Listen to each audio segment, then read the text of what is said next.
င်္ဂလာပါရှင်2025ခုနှစ်ဧပြီလ20ရက်တနင်္ဂနွေနေ့ RRB မြန်မာပိုင်းသတင်းစီစဉ်စတင်နေပါပြီဒီကနေ့တင်ဆက်ပေးမယ့်သတင်းကတော့ဘူးသီးတောင်အကျဉ်းထောင်မှာထွက်ပြေးခဲ့တဲ့တဲကရိုဟင်ဂျာ၄ဦးကိုအေအေကလိုက်လံဖမ်းဆီးတပ်ဖြတ်ခဲ့ပလီလေးလုံးကိုလည်းဖြိုဖျက်ဆိုတဲ့သတင်းကိုတင်ဆက်ပေးသွားမှာဖြစ်ပါတယ်။ကျွန်မချယ်လီဝင်းမှာရခိုင်လက်နက်ကိုင်အေအေကဘူးသီးတောင်မြို့ကိုသိမ်းပိုက်ခဲ့ပြီးနောက်အပြစ်မဲ့ပြည်သူတွေအားစစ်ကောင်စီနဲ့ပူးပေါင်းတယ်လို့ဆွဆွဲခဲ့က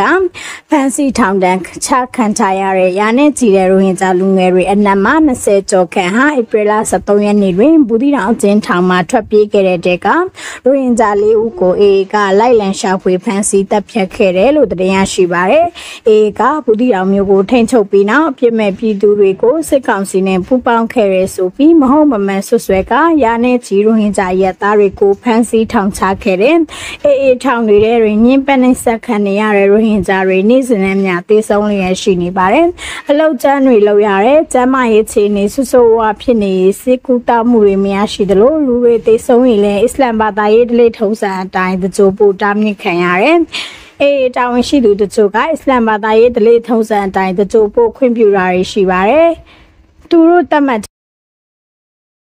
တို့စိတ်ကန်ကြောက်တာတွေနေ့စဉ်ရက်ဆက်ခံနေရတာကိုမခံမရနိုင်၍ပြီးခဲ့တဲ့ဧပြီလ23ရက်နေ့ကအကျဉ်းထောင်မှာရိုဟင်ဂျာ26ဦးလွတ်မြောက်ထွက်ပြေးခဲ့ပါတယ်။အေက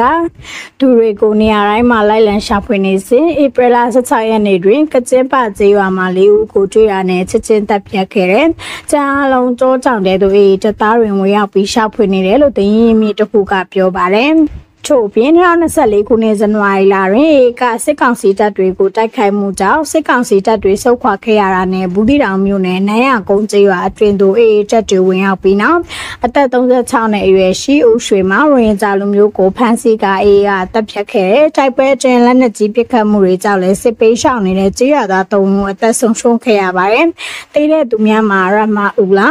ရှီဘီလီနဲ့အဗ်ဒူရရှစ်တို့ဖြစ်ပါတယ်။၎င်းကျေးရွာမှာစစ်ပေးရှောင်ရိုဟင်ဂျာပြည်သူတွေကိုယနေ့ထိမိမိနေရက်ကိုပြန်ခွင့်မပြုပေးသေးဘူးလို့သိရှိရပါတယ်။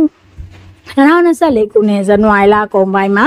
အေကနိုင်ရကုန်းကျေးရွာကိုခြေကုပ်ပြီးနောက်ဒေသခံတွေရဲ့စံဆက်တွေဆက်ရန်နေရာတွေကားတွေနဲ့စိုက်ကယ်တွေကိုပါလူရက်ခဲ့ကြောင်းသိရပါတယ်။ချိုရွာရှိပလီလေးလုံးနဲ့အာရီဘာသာရေးထက်တန်းကျောင်းနဲ့အတူဘာသာရေးဆိုင်ရာစောင့်တွေကိုလည်းဖြိုဖျက်ခဲ့ကြောင်းသိရရှိပါတယ်။ထို့ပြင်ရိုဟင်ဂျာရွာသားတွေရဲ့စံဆက်တွေဆက်တွေစိုက်ကယ်တွေသုံးမိကားတွေအကုန်လူယူသွားကြတယ်လို့မျက်မြင်သက်သေတွေကပြောဆိုကြပါတယ်။